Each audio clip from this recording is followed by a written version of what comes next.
I have good news and bad news. Bad news is I usually have an opening joke to break the ice with you guys, but I already used it earlier in the panel about the Costco Amazon joke. If you missed it, I'll tell it to you later at drinks. It's funnier then. But good news is you guys will appreciate this. I've been A/B testing that one, and it seemed like it worked well with you guys, so I'm going to keep using it because sometimes it doesn't go off so well, depending on who you're talking to, but you guys seem pretty cool and chill, so thank you for that. So I'm Jackson, CMO of Box. I'm not going to explain who Box is since you guys already heard it. So I'm going to jump right in. I have a video, and I talked a lot about product earlier and how important product experience is as well as the customer journey. I'm also going to talk about employee advocacy and engaging employees as a way to engage the customer. And oftentimes people, when they hear customer or consumer 3.0, they assume it's Gen Z, like the 13 and 14-year-olds that are going to be driving all of our decision making as marketers are the most important generation. But actually, I think 3.0 is more of a psychology. It's more about how consumers are thinking. At least from a US perspective, the political landscape is influencing a lot of that, where consumers are making brands choose which side they're on. Not necessarily like a red or blue, a political affiliation, but more like, what do you believe in? What values do you believe in? What do you care about? Are you going to put your money where your mouth is? So I think there's a whole evolution of how we think about engaging and responding and building affinity with the customer. And it's not a Gen Z, Gen Y, Gen X thing. It's actually an overall consumer 3.0 thing. But before I get into my presentation, how many of you guys have watched the show Silicon Valley?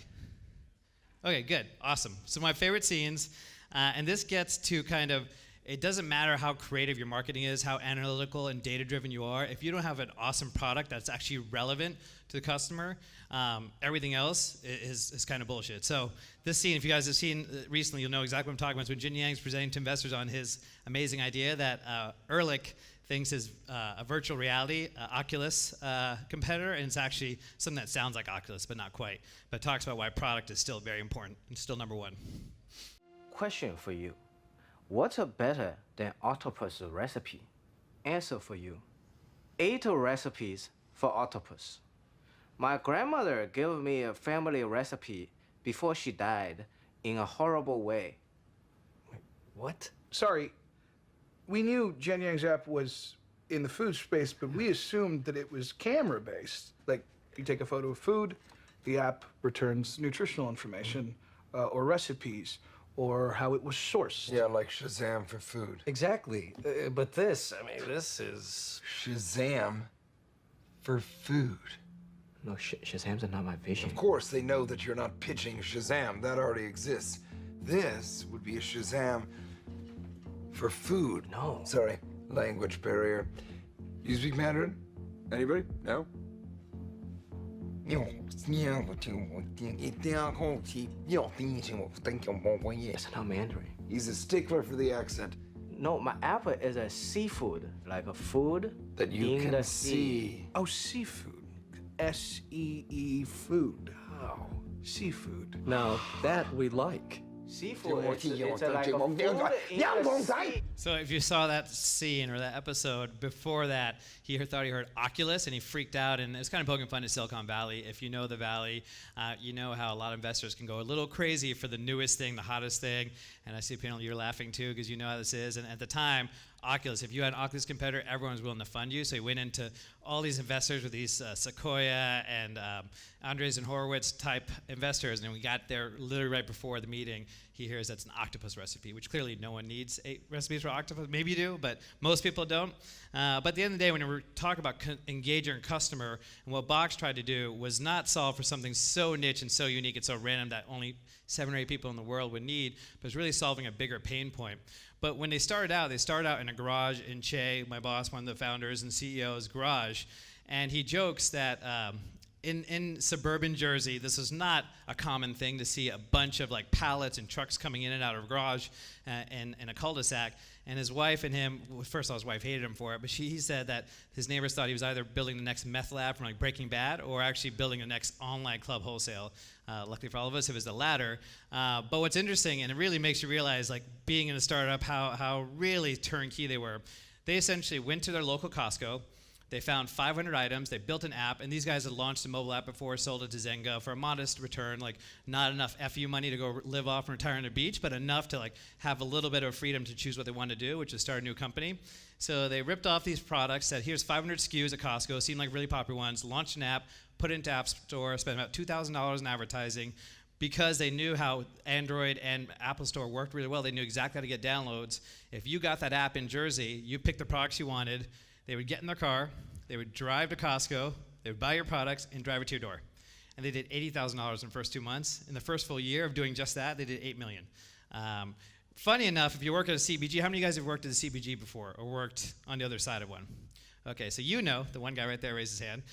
It is very difficult to go right to a P&G or a Unilever and say, hey, we want to buy $10 million of Bounty. P&G will just laugh you out the door and say, go to Costco, because we'll sell 100 million Bounties alone just at Costco. Forget Old Spice, forget Gillette, forget all the other products. So for them, $8 million is great, but it was pennies to most of the CBGs. So they kind of had to do this Instacart model where they were still going to Costco, and 90% of the products were actually bought from a Costco and just selling it to the consumer. And the Costco's new, because I'm sure some of you are thinking, oh, did Costco not new? Yeah, they actually knew we were a small business to them. They didn't care, because they're doing $150 billion annually. So the opportunity was pretty large to grow that base without pissing off Costco and get in front of the CBG. So as we grew, eventually 2014, 2015, took on funding, built a couple warehouses or leased them, launched private brand. And private brand, if you follow the CBG retail industry, is one of the hottest trends right now. There's a reason Amazon, Whole Foods, Trader Joe's, Kroger have all launched a private brand. People and consumers are becoming less and less loyal to CBG products because it's somewhat of a commodity. As long as the brand looks and feels like it's quality and I could save 25, 30%, I will gladly buy Kirkland, 365, Uniquely J, which is Jet, or Amazon has a few different ones. And Amazon's really sneaky too, because they'll let you advertise on Amazon. They'll learn all the data about who's buying Gillette, who's buying Dove, who's buying Old Spice, and then guess what they do 6 months later? They launch their own for about 45% of the price, and as soon as you search that product, the second, third thing you probably see in the Amazon choice happens to be an Amazon brand. So there's a huge trend there. These guys were on it early, again, well before I joined. Launched Prince & Spring, our private brand, and then we went in 2016, 2017, and launched 4 fulfillment centers. What's interesting, though, is the opportunity. So I didn't realize this till I interviewed. When Che told me, I'm like, well, how big is like this bulk wholesale? It's like Sam's, Costco's, BJ's, primarily North America, but they've expanded very quickly globally. It's got to be like 50 billion. I was very wrong. It's $250 billion as of 2015. Take a guess what percentage is online. Wild guess. 5%, 7.4. Now, of the 2%, guess how much is mobile? Yeah, I saw some people say 0. 0.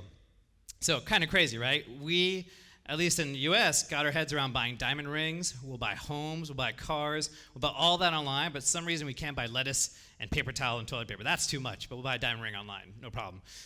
What's interesting too is people will say, and investors in fact turned us down saying, we believe in the Costco model. And we're like, well, they don't even have an e-commerce presence. They just launched it 2 years ago. This is in 2014.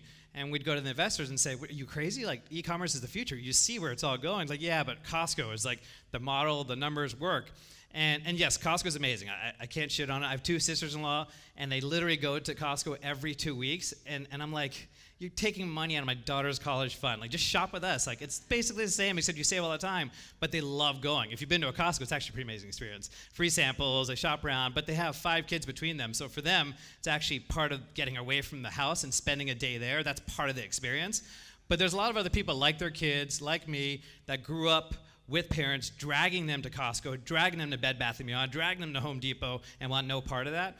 But what's interesting is a lot of financial investors, a lot of Wall Street will say they're very bullish on Costco and brick and mortar specifically because of the model. But I kind of look at that and I harken back to 1999. You guys remember what happened in 1999 with Blockbuster? First off, how many people know Blockbuster Video? Okay, good. I did this to my team the other day and no one raised their hand. Saddened me a little bit. I'm like, God, am I that old? But Blockbuster Video was the Friday night, you go with your family, you rent a VHS. It was like an experience, right? A big thing. And you could go any Friday night, even a Monday night, and it would be packed. Now, where's Blockbuster? But in 1999, the CEO of Blockbuster, who no one knows his name for a reason, Reed Hastings came to him. Reed Hastings, the founder of Netflix, said, hey, I don't know if I can do this. This is like really hard. You guys already have the footprint, thousands of stores. Would you buy us? Price tag, $50 million. He said no. Didn't even do due diligence. Didn't even go through the process. Said, you know what? You guys are a fleeting thing. You keep doing your thing. We'll keep building our stores. I think we can learn from what you guys are doing, but we don't need to buy you. That $50 million we can invest, and guess what we can do with that $50 million? Put up 20 more stores. Well, fast forward to 2018. There's no Blockbuster. The last one closed 2 months ago. I know it's sad. I heard someone say, it is sad. But Netflix market cap is $140 billion.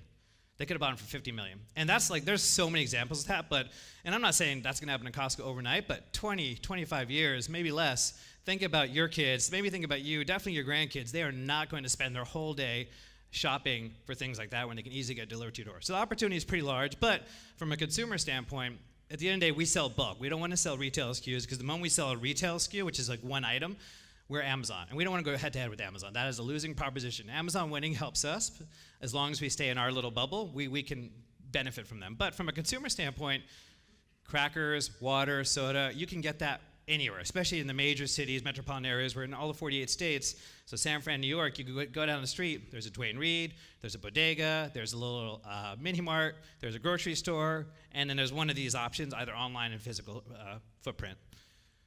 So as a startup, the strategy can be very simply put, let's just see what happens, right? You guys have all been here, maybe most of you have been here at some point, maybe you are here now, where you're just trying things. You're just hoping that it works. You're spending a little bit of money here and there, you're A/B testing shit out of everything, and like, okay, that's the one that works, let's go scale that. But as you scale, as you take on more money, as you grow, at least as a startup, you cannot get to 300, 400, we passed 100 million a couple years ago. So decent size, but nowhere near where we need to be to compete with those guys. As we scale, we need a clear core strategy that we can communicate not only to investors, but to our customer. And it needs to be done in such a simple way that we create affinity and loyalty with them. So for us, it really comes down to being relevant to them. Because I said earlier, and you might have heard this on the panel, we will never beat Walmart in price. No one will, just because they're buying power. And especially when you add all the properties underneath. We will never beat Amazon, nor do we want to, on same-day delivery. One, the scale, the cost is so expensive. What we're shipping, we don't need to spend all that extra to ship it to you in same day. If you need 24 packs of macaroni and cheese within 8 hours, it's a little odd. There's probably better places for you to get that. Within 2 days seems reasonable for us. So we really have to focus on what does personalization look, from acquisition to retention to loyalty. And I'll talk about some of those examples, but within that, there's some core strategies to how we differentiate. One of the things I talked about earlier is product experience. Your product has to stand on its own. When I was at Chipotle during the food crisis, the only reason we're not one of those fast food restaurants you've never heard about again is because the product was awesome. We had loyal fans come back to us, say, you know what, I think I'll be okay going back. Now, they don't come back to us, they don't go back to Chipotle as much as they used to. It used to be 10, 12 times a month, realistically. Now they're 2 or 3 times a month because there's other options, but they came back. And that's the only thing that's kept them hanging on for dear life, as they have for the last few years, the product experience. I'll talk about heart and science in a little bit, the balance of data and actual instinct as a marketer, as a brand, as an organization, how important that is from the top all the way down to the intern and anyone who steps foot in the doors. Knowing the customer, I also talk about that a little bit. One thing I like to hit on is in-house creative team, media team. I strongly believe the marketing functions that will survive and evolve will actually bring creative in-house. And I always say, like, I want my Don Draper, I want my creative director on the couch overnight with me as we're launching the new site, as we're pushing out the new app features, as we're launching a new exclusive product.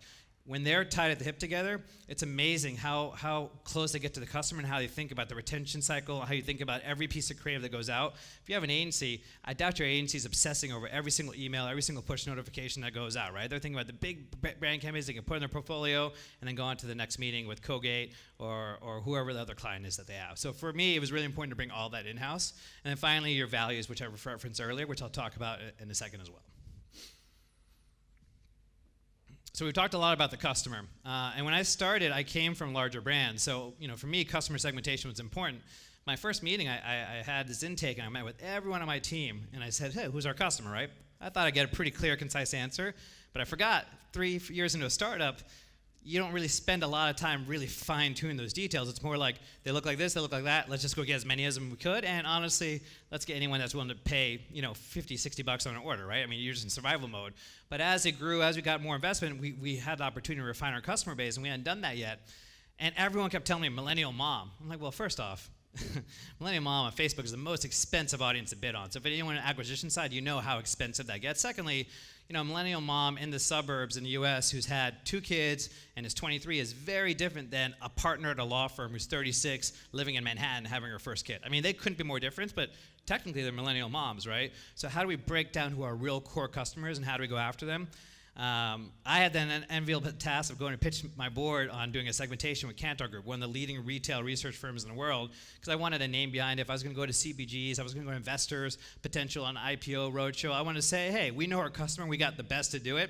But but it was $250,000, $250,000. That is not an easy pill for any startup CEO or board to swallow. But I was like, guys, like, trust us, we have to do this. Like, why can't we just like look at our customers and find out where they live and like start them? Like, no, we can do that secondary. We need to start with who our prospective ideal customers are, because in our funnel right now, we have a couple million people. That is such a small sample, and that's a consequence of how we market it in the first 2 or 3 years, right? So let's not make sure we're not focused just on who we actually attracted on digital marketing, which optimizes for a certain kind of customer. Let's look at the big funnel and prioritize. So when we took a step back and they approved it, we started looking at the whole ecosystem. And basically, this is a picture of over the 12 months, we qualified it by, have you bought one CPG product online? So you would assume that's a pretty wide base. Now, you're going to get everyone. This is kind of a just subsample, 45 different segments. We got the dude in the man bun. No offense if you have a man bun. Those are cool. But he was one guy. We had fraternity bros there, college bros there. Got the nice families here. But half these segments are my sisters-in-law. They love Costco. They go all the time. So we could be selling our products for $2 compared to a $25 SKU in Costco. They're still not going to shop with us, right? So we have to say, listen, there's Costco diehards that we're not going to get to. But within all those other segments, there might be some unique opportunities for high value, high likelihood to repeat, high likelihood to refer type customers. So we narrowed down to 5. These were 2 of the biggest ones I'm going to focus on. This is, I like to call my hashtag adulting. We tried to avoid the alliteration from the big brands, and I was there too branding these where it's like a nice, cute name that doesn't really mean anything. I wanted to relate to our employees. Hashtag adulting. This might be some of you guys or your friends. This is essentially a young couple. They just got engaged or married. They just bought a place. They just got a puppy and or had a baby. And they're going through their life stage, and I see some of you smiling because I feel like this is you. So I'll start looking at you who are smiling. This idea that like, okay, I'm leaving my last life behind a little bit. I still like to go out once or twice a week with my friends, but I have a mortgage. I do have a baby. I have to start thinking about how I want to spend my money and my time, and that's a big life stage. Generally, when people are shopping in life, there's 3 points in their life where unanimously you'll reassess all your shopping behaviors. It's when you graduate college and get a job, when you get married, and when you have a kid. So those last 2 are really critical, oftentimes combined. So what a great opportunity for us to enter into their life and say, hey, you don't have as much time as you used to. You probably don't want to spend $100, $150 extra going to the grocery store over and over again. We present a great option, right? What's interesting about this audience is they're also struggling with the separation of their single life, doing whatever they want, traveling whenever they want, and this new life. So there's opportunity for us to engage with them from a creative standpoint, emotionally kind of say, hey, we're here with you. We understand that. We know what you're going through. Here are some products that might make it easier for you to host at home with your other friends who have kids, for instance. What's also interesting is they transition into this nice, lovely family here. We call them the Joneses. So the Joneses essentially are what they look like. Married. Now they've gone from a Brooklyn condo, they need more space. I was just talking to someone earlier about this exact idea. Now they go to Jersey, I'll use New York reference, Jersey, Connecticut, upstate, they have a backyard, they have 2,500 square feet, they're living the life, right? Like, oh my gosh, I have more space, less time. They're not less lazy, they're definitely still busy. They have a kid who's 4, they have another kid who's 8. The last thing they're thinking about is spending 5 hours at a Costco. So how do we engage them knowing that they started like that and now they've come here, but they grew up at Amazon, they probably have a plated or Blue Apron meal kit, and have some kind of third subscription. So we know there's an opportunity to complement those other solutions and still provide them extra time and convenience and value at the same time. And which also means we can then ignore some of these other customers because these are our highest LTV, highest potential customers to come in. And also, just human nature, their friends look like them, meaning they are likely to refer their friends who will then get into our funnel, who tell their other friends, and so forth. It's like that moment when Airbnb and Uber both had it, when it felt like everyone around you was saying, use Airbnb. I remember it too. Someone said, like, hey, use Airbnb. I'm like, I'm not going to stay on someone's couch. Like, I'm going on a trip. I'm going to get a hotel. Like, no, that's not what it is. I didn't believe him. I thought it was just some small startup, like a couch surfing startup. And then 2 weeks later, it must have been like 4 or 5 people within the same time frame. It was the weirdest thing. We're like, Airbnb, and Uber had that same moment. The reason that happens is awesome product experience, very clearly targeted audience, in their case probably early adopter, who then are around other people who are very similar to the audience they're going after, who start talking about and sharing because the experience is so on point and it solves a big problem. Exact same thing. If we really narrow down who our customer is, they know other people like them, they'll talk to them, they'll tell their friends, and they'll get them in the funnel. And my CAC now went from $35 to 0, right? So it pays for itself in a lot of ways. But as a startup, and I came from those large brands where, and you guys probably know this experience, the segmentation lives. It's a 105-slide deck. It's beautiful, great photo. Someone spent hundreds of hours on it, but it's sitting in a Dropbox, or sitting in an archive folder, and no one's actually using it. And once a year, someone presents it, they do an update to it, and then it's gone, right? No one's actually applying it to digital acquisition. No one's applying it to retention. Brand creative team are barely referencing it. So for me, it was really important that we integrate it into all the points of the journey when it comes to how we market and also how we bring products to life from a private brand standpoint, from a UX standpoint, loyalty retention, cross-selling, product optimization, everything. So every piece of the funnel and every owner within Box had to really understand this segmentation. So it wasn't like I just presented it to them. I actually brought them in early on with the research team. And I was a little nervous because bringing your CTO in and bringing your head of merch and your head of ops in and even your finance team in that early can really take a conversation on customer segmentation down the wrong path. But it was important that I had that buy-in early so we can apply it through every piece of the business. So what we netted out, and as we started to dig in a little bit, because we have the first-party data, it's such a powerful thing, right? Right now, Instacart is in an amazing position because what do they have? They have all the data from all the grocery stores that are willingly given to them, so they own the customer. 5, 10 years from now, those grocery stores are going to feel like Toys R Us 10 years ago with Amazon, right? They're going to be like, shit, what did I just do? Same thing with Postmates and DoorDash. They own all the data. So it's a short-term gain, right? Wall Street's happy, investors are happy. Great, you're in e-commerce. Guess what? You're literally giving them your customers. So 5 years from now, Postmates goes to Chipotle and says, hey, pay me a $20,000 a month license for your customers. I'll re-engage them for you. I'll do all these things for you. Chipotle says, no fucking way, I'm not doing that. Great, I'll go to Qdoba, Taco Bell, and sell them your customer. And you can't do anything about it, right? So we knew the first-party data is such a powerful tool. We're in such a great position. What else can we do with it besides sell it that can actually be advantageous internally? So on top of the segmentation, we did analysis of who our best customers were. We looked at low likelihood to use a promo. We looked at high referral rate. We looked at shopping across multiple categories. Because for us, because we're curated SKU, if you're only shopping beverages and we lose a couple water products, then you're gone for good, right? Because that's all you bought from us. So we looked at a few categories and we netted out on her. How many of you guys have seen Modern Family, the show? Okay, this is Claire. I didn't watch it that often, but apparently she's an awesome character. But my creative and brand team worked with me on this. She is what we call Jen. And we call her Jen because in the late 70s, early 80s, Jen was the most popular female name. I didn't know that. But if you know people who were born in the late 70s, early 80s, you probably know a lot of Jens. What's also interesting is she's not Gen Z for sure. She's not Gen Y. She's Gen X. Gen X, ironically enough, is like the most forgotten Gen X, but yet half CEOs in the US are Gen Xers. They have a huge amount of money. They have no time to spend. They're growing families. They've been waiting for the baby boomers to retire so they can kind of step up in their careers, and no one's marketing to them. But they grew up on tech. They grew up on the balance of tech and omnichannel really experience. So what we found with our customers is, yes, 80% of our customers are millennials, but about 15%, specifically our best customers, the one who come back often, spend 3 to 4 times what our average customer does annually, are Gen. Actually early 40s. So not as sexy as like, oh, we have the 31-year-old urbanite. Yeah, that's an important customer, but it's actually the Joneses. Jen, she's busy. And CPG's always said this thing of Jen or the mom, their mom, Target, was the COO of the household, right? She ran the family. Our Jen is actually a COO. She's COO of her company, and she's married and has 2 or 3 kids. So extremely busy, has no time. And I talk about how she's successful, busy, and cool. I mean, she's cool, but she's not too cool. She's like Pandora cool, not Spotify cool, if you know what I mean? Like 2015, not 2018. And that's okay. Like, we embrace that. Like, there is something about that. She's an early adopter, but not so early. But when she says, hey, I bought this thing from here, I have this product, her friends, her neighbors, all the people she influences listen to her. So we started digging a little bit into her. What does she do? What is her behavior? So we can impact specifically the retention cycle. How do we engage her and win? So unlike Amazon, you can go to Amazon 2 or 3 times a day if you have Prime and you'll shop. I've done this many times. I'm like, oh shit, I forgot this. Well, it's Prime, free shipping, no minimum shipping. I'm getting it within 24 hours anyway. So common behavior, right? 2 or 3 times a day, no big deal. That would crush us because of the nature of our scale, big products, we need people to come check out with big products, $100 plus orders. When you're talking about $100 orders of this size, 20-pack mac and cheese, 15-pack of paper towels, it takes a few days. You're probably talking with your significant other about, hey, what did you buy? When are we going to run out of something? I want to get 2 things, but I'm going to wait till we run out of peanut butter. Little Johnny has a fruit snacks. Let's wait 2 or 3 days. So there's a lot of conversation going on. And with Jen, our best customer, 3.5 days from the moment she adds the first thing to cart to the moment she checks out.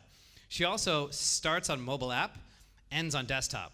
And what does that tell you? It's interesting, right? It tells you that she's probably at a place like this, at a conference. She's at the doctor's office. She's at her office. She's everywhere but home because she's busy. And she's like, oh, shit, we need this. An hour later, thinks about something. Oh, we need this. Next morning, she thinks about something else and is adding constantly mobile. But when she gets home, she's sitting with her significant other, and they're actually going through the house, littering. We know this from a lot of our customers, taking the app, going to the kitchen, going to the bathroom, going to baby's room, saying, what else do we need? And adding, and they check out on web, ironically enough, over 3.5 days. Also important for my retention team, because if they trigger an abandoned cart message within that first 2 hours, Amazon, that works, right? Because you likely bought the Head and Shoulders somewhere else. Because of her nature, she'd probably be pissed. She's like, dude, you should know me. It's going to take me 3 or 4 days to build this thing up. So our abandoned cart actually customizes for each cohort based on the data we know about them. 2 days, more likely for a one and done or potential one and done, or someone who's early. We need to get them before our third day, because there's a chance they went to the bodega or the grocery store and got everything. But with Jen, because she's so important, if we get to 4th or 5th day, now it's panic, right? Now it's like, shit, do we throw a promo code? Do we pull that revenue forward? Like, what do we do, right? You start working through the magic, because we cannot afford to lose her. So that really becomes an important trigger, literally and figuratively, for the CRM team in terms of how to communicate, but also shows her that we know her and we're engaging her very specifically to her habits without being creeps about it, which is important. So I have other data slides on that too, and I'm happy to share those later on who she is and what she does.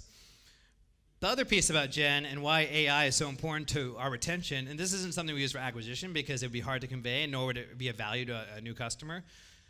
Everyone talks about voice ordering, right? And I do think voice ordering is the future in a lot of ways, the voice activation, Alexa, and Echo, and so forth.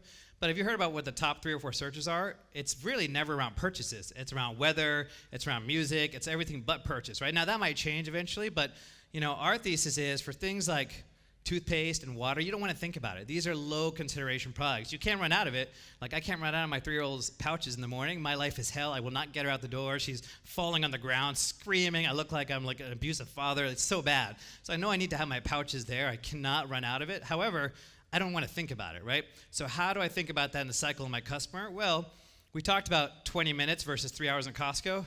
How about if I gave you those 20 minutes back? I'd argue that our family, the one I talked about, even 20 minutes is 20 more minutes at work, with her family, in the park, whatever she likes to do. So everyone talks about, hey, we want to get more people on site. Time on site spent, time in the app. I would say never come back to my app. Never come back to the web. Because if I have a predictive model that says, hey, you're about to run out of toothpaste, peanut butter, and based on you and people who look like you, bread, you should stock them now. Press yes, press 1, respond back to me, and we'll refill it. Oh, and by the way, there's incremental upsell here. If you're buying all these things, why aren't you buying jelly? Right? So great opportunity for us to engage you, and it's subscribe and save, but customized to you. How many times you got in subscribe and save on Amazon where you're like, shit, it came way too early. Now you're stuck with all these extra things. You don't want to cancel it because you need it, and you can't customize those order dates very easily because your frequencies changes. Well, our data science and AI team knows that about you and all these other people who looks like you, so it allows us to now infiltrate your experience so you never have to come back to the site. And I would say if I can even give you 20 minutes back, let alone 3 hours, that's a good experience. Finally, when we think about integrations of partners, this is an important one in terms of how we not only acquire but retain. So we work closely with Venmo, PayPal, all the credit card companies, because they're all trying to figure out, hey, how do I rob Peter to pay Paul, right? How do I get someone to stop using Amex to start using Venmo? How do I learn more about your demographics? Because we think you have more of a Venmo customer than Costco does or Walmart does. So they actually fund campaigns for us to actually get people to switch or start using their Venmo. And it's interesting, Venmo's doing some really, really cool things. They're one of my favorite companies right now. And some of the things I've heard they're going to do is, I think, revolutionary for mobile commerce.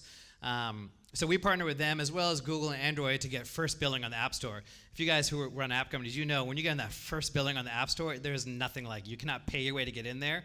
And it is one of the best places to be. And in exchange, we give them a lot of data and insights back into kind of App Store performance and what we've seen between the two. So it's a really interesting place for us to play. And it's actually much cheaper than some of the other channels. This last one over here is an example where I talked about people going through the house. This is actually how we launched the app experience if you're new. When you download the app, you actually go through your house and pantry, because we heard a lot of customers say, this is exactly how I shop at home.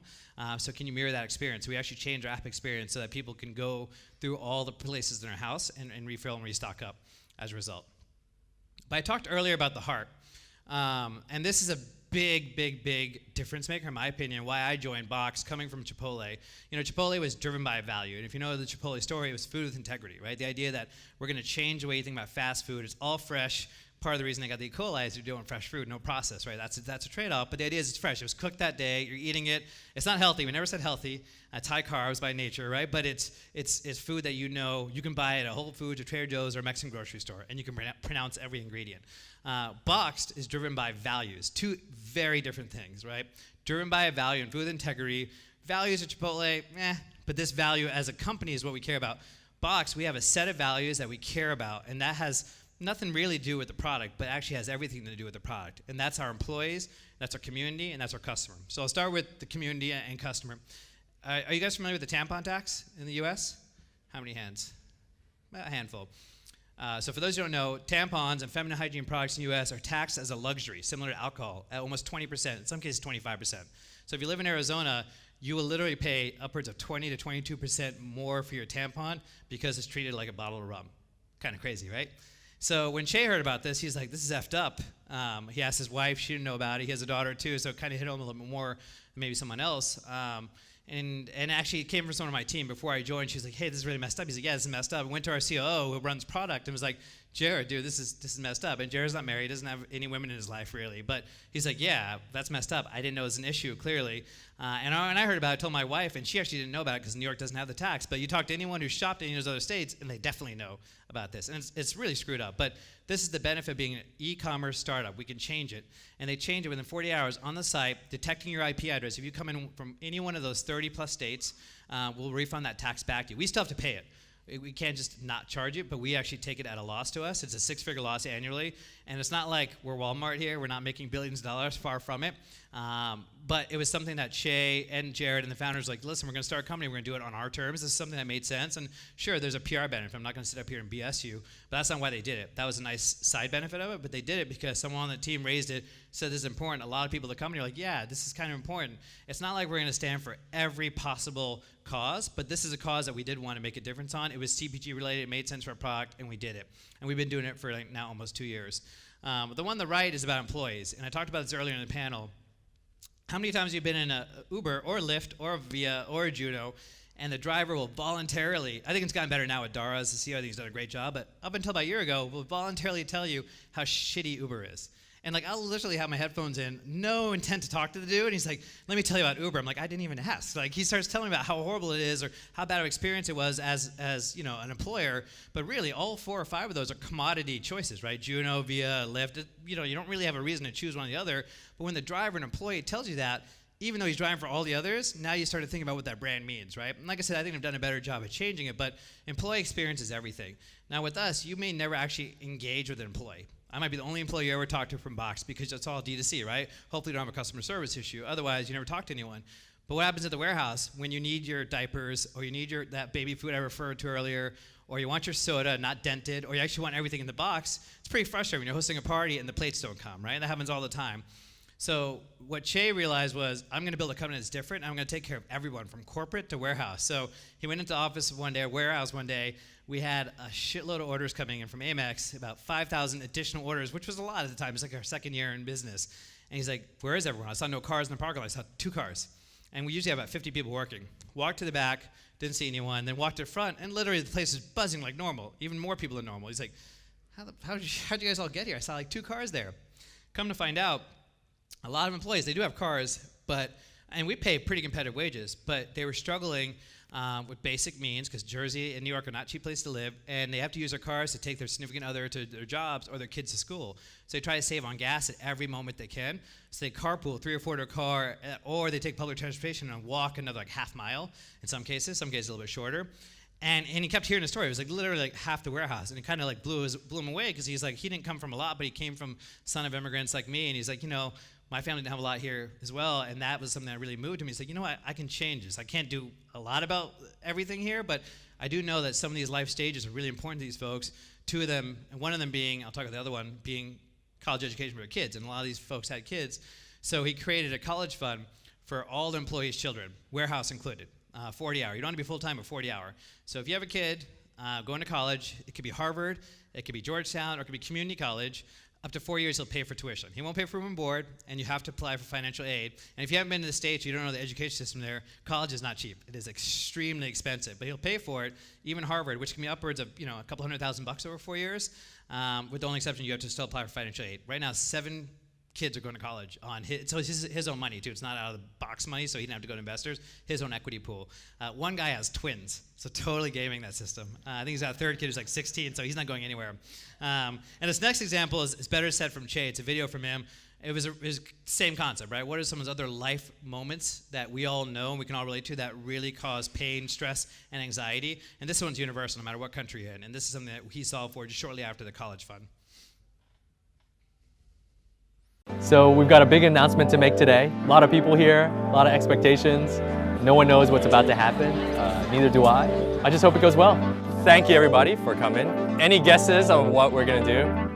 Not at all? Okay. It's been a long ride for all of us. You guys have all started to become part of the family. We thought about what else can we do and what else can we kind of offer to people. Sorry if I get a little emotional. So Marcel, just the other day, Marcel ended up crying at the packing tables during the middle of his shift. We found out later on that Marcel's mom is not doing very well, right? And so, he's worked 7 days a week, double shifts, trying to pay for a wedding that he wants his mom to attend, even though she's not doing so well, right? No one that works at this company should feel pain like that. I thought about what can we really do to help you guys and help other people in the company. And so we got you to come out of work, and we got all these people here because we want to tell you that we'd love to pay for your wedding so that you guys can have it.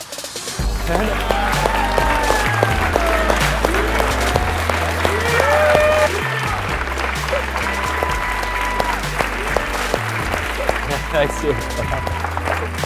Everyone here, we're paying for your weddings in the future. So good luck with finding the person to marry.